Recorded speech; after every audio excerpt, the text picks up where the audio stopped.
Bonjour et bienvenue au podcast de sorcellerie.net. Mon nom est Dead Breeze et je suis en compagnie de Zelda. Allô Zelda? Allô, Dead Breeze! Est-ce que tu vas Ça va bien? bien? Oui! Super bien, et toi? Ben, bien sûr, oui, merci! Donc, aujourd'hui, on retourne avec les fêtes. Ouh! Et Yay! on parle de Lugnasad. C'est sûr que je vais le débaptiser au cours du podcast, parce que je me connais. Hein? Dès qu'il y a trop de lettres, on dirait que je panique. Est-ce que tu veux un peu donner la description ou l'histoire de Lugnasad, ou en fait ce qu'on a un peu là-dessus, pour commencer? Bien sûr, en fait, c'est une fête. En fait, c'est la première fête des récoltes de l'Inté. On dit que ça se prononce Lunasa. En fait, c'est Ah! probablement une prononciation qui vient de l'anglais. Je sais que ça s'écrit, il y a beaucoup de lettres, hein, ça s'écrit vraiment Lugnasad, mais on dit Lunasa. On l'appelle aussi le Yamas.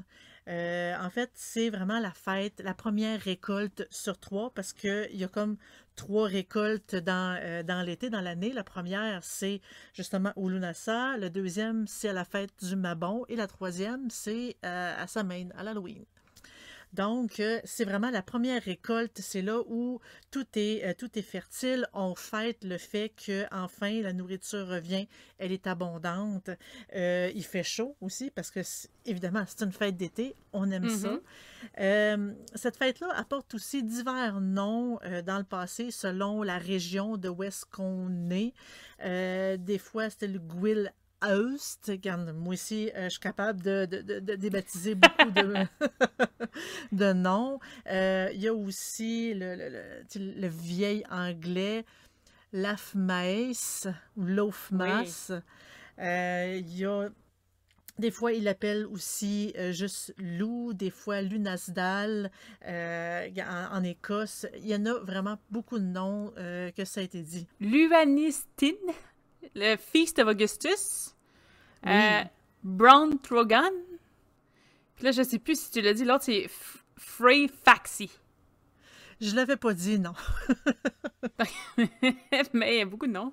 Puis, pendant qu'on est sur les noms, je sais que la date, je sais pas si tu l'avais mentionné, mais c'était comme 31 juillet, 1er août. Oui, en fait, c'est au coucher du soleil du 31 juillet jusqu'au coucher du soleil du 1er août, pour être vraiment précise, pour être vraiment précis, mais on dit que il y en a certains qu'ils time, qu'ils l'ajustent lorsque la constellation du Lion atteint le 15e degré par rapport à la position du soleil.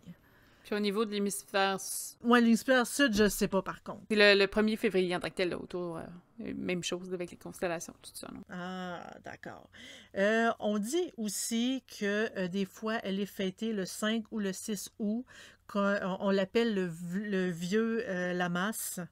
Donc, c'est vraiment une fête des récoltes où est-ce que on fête la gratitude envers la nature parce qu'elle nous donne de la nourriture. On fait des jeux, des festins, des festivals. C'est vraiment la grande fête. C'est à l'extérieur avec tous les jeux. Euh, on dit, tu sais, le nom Lunasa, en fait, Lou, ça vient du dieu celte qui s'appelle Lou, que c'est le dieu solaire des récoltes. C'est vraiment pour, c'est l'abondance, c'est la fertilité. Donc, tout va dans ce sens-là. C'est un temps populaire que, en fait, dans le temps, ils faisaient des mariages d'essai. Les mariages d'essai, c'est des couples qui se formaient, puis ils se faisaient un mariage pour une durée de 1 an. Puis ils renouvelaient ou non la nuit suivante. Mais il y avait aussi des vrais mariages à temps plein, mais les mariages d'essai, c'est la première fois que je lisais ce concept-là. C'est pas bête, c'est assez moderne. Ce genre de festival-là, des fois, ça durait plusieurs jours. Il y avait des poèmes, de la nourriture, beaucoup d'abondance, des festins, en fait. Des fois, c'était plus formel. Ils appelaient ça c'est pour promouvoir la moralité. Des fois, pendant les fêtes, ils séparaient les hommes des femmes pour Mhm. aider à diminuer les orgies spontanées. Ah, quand même. C'est assez bizarre, mais c'était vraiment... en fait, je pense que ça représente bien la fête qu'ils faisaient à l'époque, vraiment qu'est-ce que ça représentait. Pour eux, c'était une grande joie. Euh, c'est au niveau de, tu sais, plus tard, la fête a été adoptée par l'Église parce que, évidemment, c'est une fête de récolte, oui, qui était liée à des anciennes divinités, mais l'Église a repris cette fête-là en parlant en l'associant à Saint-Pierre qui aurait été emprisonné, enchaîné, mais qui aurait réussi à s'enfuir et que là, les chaînes brisées se seraient recollées ensemble. Puis là, waouh, miracle! Tu sais, comment inventer une histoire pour christianiser une fête païenne. C'est vraiment comme ça que je l'ai lu, puis je me suis dit, ça n'a vraiment pas d'allure, cette histoire-là. Donc, à l'époque, c'était vraiment c'était les grandes fêtes qu'il y avait. Aujourd'hui, on peut la fêter en faisant des pique-niques, des potlucks, des festins, des feux de joie, de la danse. C'est vraiment pour fêter l'abondance, fêter notre gratitude envers la nature pour nous fournir de la nourriture.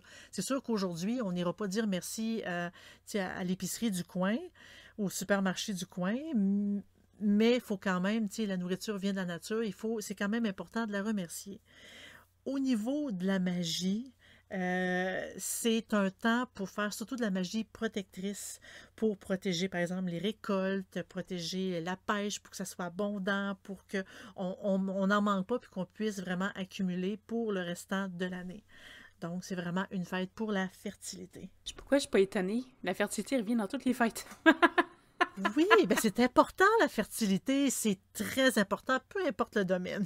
Puis vraiment, peu importe la saison, parce que à toutes les fêtes, ça revient. Ben, ce que je me questionne, tu sais, à Samhain, je suis pas sûre que c'est pour la fertilité.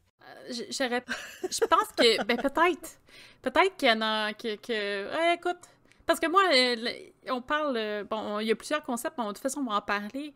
On parle, bon, la protection, t'en as mentionné, mais on parle aussi de la gratitude, de l'abondance, d'une certaine bénédiction, nécessité de la vie et de la mort. Parce que même si c'est pas sa main, on s'entend, il y a quand même le principe d'offrande, parce que, bon, l'agriculture tire à la récolte bientôt, et ça célèbre aussi les défunts. C'est pas autant que la Samhain quand même, mais un petit peu. Donc, c'est le début. C'est un peu comme le début de la fin de l'été, donc c'est un peu le côté un petit peu plus triste de tout ça. On parle aussi d'un concept de la réflexion, de l'introspection. Donc, c'est souvent des périodes où généralement les fêtes, parce qu'on travaille fort sur nous, où c'est un moment où est-ce qu'on s'arrête, on réfléchit, qu'est-ce qui se passe, qu'est-ce qu'on doit changer, ou qu'est-ce qu'on doit améliorer en tant que tel, parce qu'on a toujours quelque chose à améliorer, on a toujours des petites choses qu'on peut changer. C'est une fête aussi où on parle de discernement, de sacrifice, de force. On fait honneur aux ancêtres, en communication avec les défunts aussi. Transformation personnelle et c'est aussi le symbole d'offrande. Transformation personnelle, ça aussi, ça revient beaucoup dans les fêtes. Oui, mais je pense que chaque fête, en tant que telle, surtout des fêtes païennes, c'est un moment pour réfléchir sur soi. Qu'est-ce qu'on a accompli entre les fêtes et les solstices, voir est-ce qu'on a amélioré ou est-ce qu'on a approché de nos buts. Donc, je pense que c'est des remises choses en question. Oui, et puis sont importantes en tant que telles à vivre. Je sais que toi, tu m'avais dit que tu étais moins quelqu'un qui faisait ça par calendrier, mais plus par nécessité, je dirais. Mais, tu sais, c'est des choses que, pour certains, le fait d'avoir un temps précis pour ça là, va effectivement les aider. Donc, je pense que c'est juste normal là, que ça revienne un petit peu aussi dans les sujets. Au niveau des activités, tu en as parlé un peu? Oui. Vite fait. Donc, on va refaire le tour. Ça va être un petit peu redondant, mais... Commencer. De toute façon, ce qui est ironique, c'est dans toutes les fêtes, il y a toujours les mêmes principes. Le festin revient, de toute façon. Pourquoi le festin revient dans toutes les fêtes? En fait, c'est simple, c'est que ça rassemble. Que ce soit juste des amis ou de la famille, c'est que c'est vraiment le principe rassemblant d'une fête. Donc, on parle... on essaye... Ça, j'avais trouvé ça intéressant. On propose en tant que tel d'essayer des pratiques qu'on n'est pas vraiment familier avec. Donc, ce serait un moment pour peut-être découvrir une nouvelle pratique. Je sais pas, moi, vous êtes quelqu'un qui plonge dans je sais pas, moi, la communication spirit, hein. Tout d'un coup, vous voulez peut-être aller vers la lithothérapie. Ben, c'est peut-être le moment de fouiller un petit peu. Ou c'est peut-être une journée propice un peu plus à ça. Donc, en tout cas, c'était conseillé dans certains livres d'essayer. pas nécessairement d'adopter, mais d'essayer quelque chose de nouveau. Donc, on en reparle encore, la rétrospection, l'introspection, une reconnexion avec ce qui nous entoure, donc on prend le temps de réfléchir. J'imagine une bonne méditation peut aider aussi à ce niveau-là. Faire une promenade, ceci, ça revient souvent. Donc, aller visiter la nature, tu as parlé en remerciant la nature aussi de tout ce qu'elle nous offre et des récoltes. Donc Oui, surtout que c'est le temps il fait beau, il fait chaud. C'est le temps vraiment de profiter de l'été, de profiter de la nature. Il fait pas froid, là. C'est le temps. On dit aussi que c'est un bon moment pour se reconnecter avec les gens que vous appréciez, mais qui sont partis, donc les défunts. Si vous avez des gens de la parenté, de la famille avec lesquels vous voulez avoir une petite jasette, hein? Prendre le temps de penser à eux. Je sais que le principe de l'offrande est quand même assez fort, donc ça revient aussi pour cette fête-là. Vous pouvez aussi, en vous promenant généralement, mais aller trouver des outils magiques dans la nature. Donc, c'est une bonne période où vous faites une bonne date pour, par exemple, trouver une branche et vous faire une baguette, trouver des coquillages ou plein de petits trucs dans la nature qui peut vous être utile. N'oubliez pas, on essaie d'éviter d'arracher toutes les plantes sur votre chemin. Hein, on garde des choses qui sont vivantes et on remercie pour le reste. Normalement, on parle beaucoup de récolte parce que, c'est quand même une fête qui commence au mois d'août. C'est pas tous les produits qui vont être prêts en cette date-là. Donc, il y a des produits qui sont encore en train de grandir. Donc, on va pas arracher des légumes qui sont pas prêts à la récolte. Toutefois, on dit que c'est une bonne activité. En fait, soyez quand même avertis, allez pas manger n'importe quoi, mais pour tout ce qui est baies et des petits fruits, des mini-fruits en tant que tels, mais plus les baies sauvages, tout ça, si vous les connaissez, évidemment, ne mangez pas n'importe quoi, et qui sont fraîches, mais vous pouvez peut-être en prendre quelques-unes durant votre marche ou votre cueillette, des fois même les haricots. Je sais qu'ils vont être prêts parce que moi, j'en ai déjà de prêts, puis il est encore tôt. C'est aussi une période pour les jeux de compétition ou d'athlétisme. Donc, si jamais vous aimez faire du sport, c'est le moment de bouger. Donc, c'est une bonne journée aussi pour faire une activité. Peut-être jouer au soccer. Je pense qu'il est passé au foot en Europe, là. On va au foot avec la famille. Et faire une activité sportive. Donc, souvent, on parlait, c'était un peu une équivalence. Je pense qu'il disait que durant cette fête-là, jadis, ça faisait une traite sur toute guerre qu'il y avait en ce moment-là.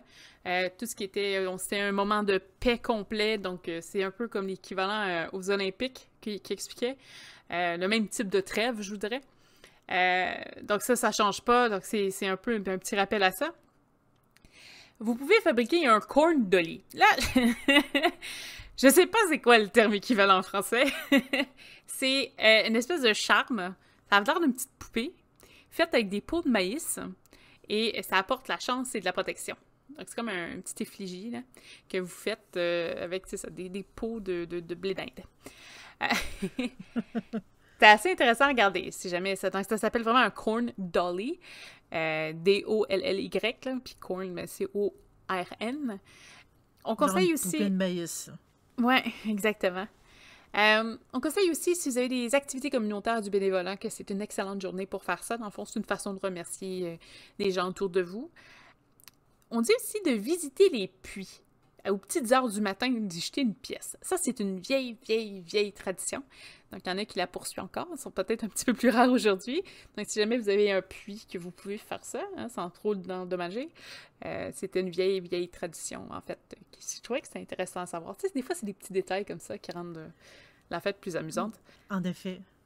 Et évidemment, là, on a le fameux le bonfire, donc le feu de joie, qui revient toujours. il est immanquable, ça prend du feu. Ça prend absolument du feu. Tout le temps. On dirait que c'est ça qui crée la fête. Et l'alcool aussi, mais ça, on n'a pas vraiment besoin d'alcool non plus pour faire une fête. Mais un bon feu de joie, c'est vraiment très agréable. Ça met dans l'ambiance, ça met dans... ça met dans la fête, ça met de la bonne énergie, justement, pour tout faire ça. Je vais poursuivre avec les correspondances. Ça, c'est le bout un petit peu plus technique. Pour les divinités, on parle de... Là, ça se peut que j'en débaptise quelques-uns. Teitiu, chez les Celtes. On a Isis, chez les Égyptiens. Les Dryades. Déméter, chez les Grecs. J'ai Cor ou Perséphone, c'est comme vous voulez. Chez les Grecs, Luanotar, chez Finnois, je crois. Je pense que c'était ça. Ça m'avait un peu sorti de... Némésis chez les Grecs, Ops chez les Romains, Hathor égyptien, Hécate grec, Diana romain, Pomona, Juturna, Stata Mater, ça c'est tous romains. On a Danu chez les Celtes, Artémis grec, Osiris égyptien. On a, bon, évidemment, Lug. Ce serait un peu ironique qu'il ne soit pas là. En effet. Tikti. Aztèque. C'est bien essayé. Consus. Romain. Tose nordique. Vulcain romain. Thoth égyptien. Loki nordique. Vertumus romain. Apollon romain. Et Ragbod nordique. Genre, c'est sûr, écoute, si jamais les dieux sont offensés, je m'en excuse. Mais, ouais, je peux pas faire grand-chose. J'essaye. C'est ce qui était important, on se rappelle d'eux. Les couleurs pour la fête, on parle de jaune, brun, or et vert. Donc, on voit que ça commence déjà à être les couleurs de l'automne. La nourriture. Étrangement, la nourriture est plus réduite. Tu sais, d'habitude, j'ai une bonne liste quasiment très, très ordonnée. Plus petite. Donc, on parle des mûres. On parle du basilic, du romarin, de l'ail, du fenouil, du laurier, des pommes, du maïs, tout ce qui est grain va rentrer là-dedans, noix, baies, patates, hydromel, cidre de pomme et vin. Donc, il y a toujours de l'alcool. C'est juste, on dirait qu'elle est plus légère, cette alcool-ci. Au niveau des cristaux, vous allez voir, c'est une fête qui est quand même plus petite que les autres. On parle de la citrine, de la topaze, de la cournaline, l'onyx, le quartz, l'or et le laiton. Pour les herbes, on va parler vraiment de tout ce qui est pommier, noisetier, gui, chêne, le tournesol. C'est rare que je le vois, le tournesol, dans les propriétés magiques. Ça m'a un peu surpris, j'ai vraiment aimé ça. Mais je pense que c'est parce que à cette époque-là, au mois d'août, c'est là que toute la fleur va sortir, si je me trompe pas. Hein. C'est vraiment à son azimut. Les pommiers, je sais que ça s'en vient pour les pommes. Parce que c'est plus dépassé que ça, mais ça commence à être dans les bons temps. Noisetier, j'y connais moins, mais je domine que c'est le même principe un peu. On parle aussi du pavot, de la rose et du bleuet. C'est encore... la rose aussi, c'est un autre qui revient souvent. Oui, ben, même dans les rituels, c'est un ingrédient qui est quand même utilisé quand même assez souvent. Mm-hmm. Pour les odeurs, en fait, c'est tout ce qui reste dans les correspondances. Comme je dis, c'est vraiment petit là, ce qu'on a pour Lug. C'est la cannelle, la pomme, les mûres, le souci et le patchouli. Patchouli qui est un éternel présent aussi, je pense. Patchouli, ouais, ça aussi, lui aussi, il est reconnu. Je pense que ça doit être une odeur qui nous rappelle toutes les propriétés magiques de tout ça. Est-ce que, toi, c'est une fête que tu célèbres? Moi, l'été, en fait, cette date-là, autour du début d'août, je fête toujours, justement, c'est comme, ben, en fait, on le fait plus en fête familiale. Oui, il y a beaucoup de nourriture. Oui, on fête le fait que on est ensemble, on mange ensemble, on est content, il fait chaud, il fait beau, et on fête une espèce de, justement, de renouveau pour le restant de l'année. Donc, est-ce que je dis directement que je fête Lunasa? Pas vraiment, mais oui, c'est une fête qui est importante pour moi pendant l'été. Et toi? Ben, moi, c'est pas... je te dirais, j'ai vraiment... Moi, c'est Samhain qui est vraiment ma base. Je savais même pas que les défunts étaient vraiment célébrés avec... en fait, pour cette fête-là. Donc, ça a attiré mon attention, ça, c'est sûr. Il y a des choses que peut-être que ça va me tenter d'essayer cette année. Je sais pas, mais nous, on a un endroit qui n'est pas trop loin de où est-ce que j'habite, où est-ce qu'on peut aller marcher dans le bois, tout ça. Fait que peut-être que valider avant s'il y a des trucs qui sont des baies là-bas, qui sont mangeables, parce que je ne mangerai pas n'importe quoi non plus. Ça pourrait être intéressant. Le corn dolly, je trouve que c'est une belle activité. Puis ici, ben, c'est ça, où est-ce que je suis, il y a beaucoup, beaucoup de champs. En fait, d'avoir du maïs, c'est pas quelque chose qui est très, très difficile à avoir. Donc, ça serait peut-être quelque chose à essayer qui pourrait être intéressant, peut-être de faire une fiche sur S-Note si je suis capable. Ou tu viendras marcher chez moi, sur mon terrain, j'ai des bleuets, j'ai des framboises et j'ai des fraises. Peut-être, on sait des pas. Champs, Que... hein? Je parle des champs, là, vraiment, que ça pousse sur mon terrain, sur mon gazon. Donc, ils sont excellents d'ailleurs. Ça pourrait être une belle activité. Ben oui. Tu sais, c'est vrai, je me fais inviter en douce comme ça en podcast. J'en prends note. De toute façon, j'ai des vacances éventuellement à prendre. Après, oui, puis en plus, je vais être en vacances. Fait que c'est sûr que je vais avoir des activités. Comme marcher, ça, c'est quelque chose que on essaie de faire le plus souvent possible. Donc, c'est sûr qu'on va aller faire une marche à l'externe. Après, les activités communautaires, ben, j'en fais des fois... je trouve que des fois, on travaille sur S-Note, c'est un peu une activité communautaire à un certain point. Mais une bonne, je le pense aussi. Mais... tu sais, il y a des choses aussi qu'on peut toujours aider ou juste apporter. Même des fois, c'est apporter un cadeau ou un petit soutien, ça aide beaucoup. Oui. Aider quelqu'un. Ça n'a pas besoin d'être dans une activité à proprement dit, mais au moins juste de donner un coup de main à quelqu'un, je pense que ça peut bien entamer là, cette idée-là. Parce qu'à la base, là, c'est que c'est pas encore ça, mais c'est le début de la préparation vers l'hiver. Donc, le début de... On commence à penser à comment la récolte va s'enligner, qu'est-ce qu'on va pouvoir garder pour l'hiver ou qu'est-ce qui va être bon. Calculer tout ce qui va nous rester pour justement passer à travers tout ça. Donc, c'est vraiment important. Je pense que le côté communautaire, c'est ça, c'est d'aider quelqu'un à passer au travers. Donc, c'est à suivre là, à ce niveau-là. Je pense ça n'a pas besoin d'être un inconnu non plus, ça peut être quelqu'un de la famille. Là. Oui, ça peut être un ami, ça peut être n'importe qui autour de vous, là, ça, c'est pas un problème. Oui. Je pense aussi que faire un festin, c'est quelque chose que j'aime bien faire, donc c'est une bonne idée. Faire un petit barbecue avec des amis. Ou, je pense qu'il y a beaucoup de choses qui peuvent être faites à ce niveau-là. Oui, exactement. Donc, ça aussi. Puis, j'ai pas regardé, ça donnait quoi comme date? Si j'y vais dans le calendrier... Tu sais, c'est un jeu. C'est un milieu de semaine, donc ça va être... Oh non, même pas. Je suis pas dans le bon mois. Donc, c'est un début de semaine. Donc, c'est un dimanche à lundi. Ouais. Donc, ça peut être quelque chose qui peut être envisageable puis super intéressant à faire. Oui. C'est sûr que si vous travaillez le lendemain, ça va être plus difficile, mais quand même encore. Sinon, je pense que ça fait un petit peu le tour parce que moi, je n'ai jamais pratiqué ou jamais célébré en tant que tel avant. Fait que c'est un petit peu difficile de vous dire moi, j'ai fait ça, puis j'ai fait tel rituel.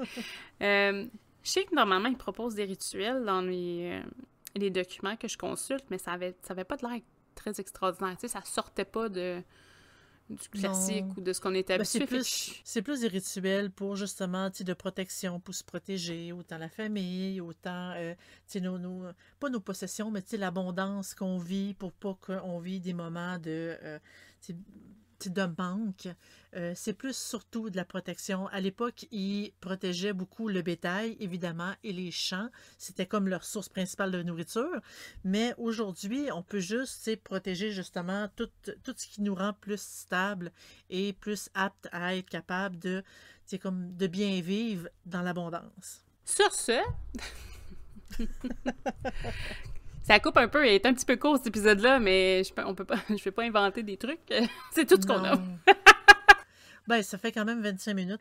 On vous rappelle qu'on a le Patreon qui est toujours disponible, si jamais vous voulez nous encourager. En fait, c'est pas mal plus pour l'encourageant qu'autre chose en ce moment, mais... Éventuellement, ça va venir. On a si jamais il y a des articles qui arrivent, vous les avez un petit peu plus tôt. Ceux qui sont VIP+, en tout cas un petit peu plus haut que celui de base, vous avez même accès au podcast un petit peu plus tôt que prévu. Vous avez accès à des accès là, sur le salon Discord aussi. D'ailleurs, si vous aimez avoir des discussions en ligne ou en direct, vous pouvez toujours le faire sur le salon Discord. Les informations devraient être indiquées en dessous de l'écran, ou en tout cas, généralement très proches. Vous pouvez aussi venir directement sur le site de sorcellerie.net, un endroit qui est totalement gratuit, donc vous pouvez poser des questions, les gens vont vous répondre. Il y a un petit délai, mais souvent c'est des gens qui sont passionnés dans le domaine, donc allez-y, n'hésitez pas, puis c'est quand même assez modéré, donc on surveille qu'est-ce qui se passe, puis ça se fait dans le respect, puis c'est tous des gens qui sont un petit peu dans le milieu de loin ou de proche, donc c'est le fun aussi de parler à des gens qui ont les mêmes intérêts que soi, puis justement, là, il y a quand même une cohésion entre tout ça. Évidemment, il y a plein d'articles, plein de pages informationnelles, donc si jamais vous êtes là juste pour les infos, ben, vous allez être gâtés, vous allez avoir du stock à lire. On a aussi le channel Twitch, donc tous les samedis matin au Québec, après-midi en Europe. Oui, le matin au Québec et l'après-midi en Europe. Donc à 8h30 au Québec, ça revient à 2h30 en Europe le samedi. Donc on fait un live stream. En gros, la plupart du temps, c'est nous qui unbox des boîtes mensuelles. Mais parfois, on a des ateliers aussi. Zeda fait des très bons ateliers sur certains sujets, donc ça peut être intéressant. L'avantage d'être présent le samedi, c'est que vous pouvez poser vos questions en direct. Donc, si jamais vous avez une question, ben, on vous répond. Là. Ou du moins, on essaye de vous répondre.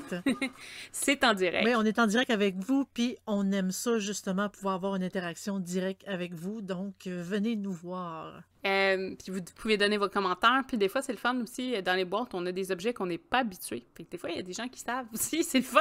Ça fait participer. Puis des fois, j'ai des surprises aussi.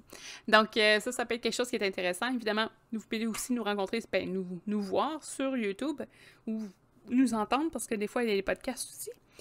Et vous avez aussi tout ce qui est podcast et diffuseur podcast, donc Spotify, je pense qu'on a Apple Cast, Google Cast aussi, et un paquet d'autres que je ne me souviens plus. Sinon, je crois que ça fait le tour. Il ne nous reste que Facebook. Donc, Facebook, si jamais il y a des choses qui vous intéressent, vous voulez avoir les nouvelles. Je pense que Facebook est pas mal plus pour avoir les informations des nouvelles sorties. C'est plus pour avoir les nouvelles, oui. Mais autrement, là, on y est s'il y a quoi que ce soit. Sur ce, moi, je vais vous souhaiter une excellente semaine et on se revoit la semaine prochaine. Bye!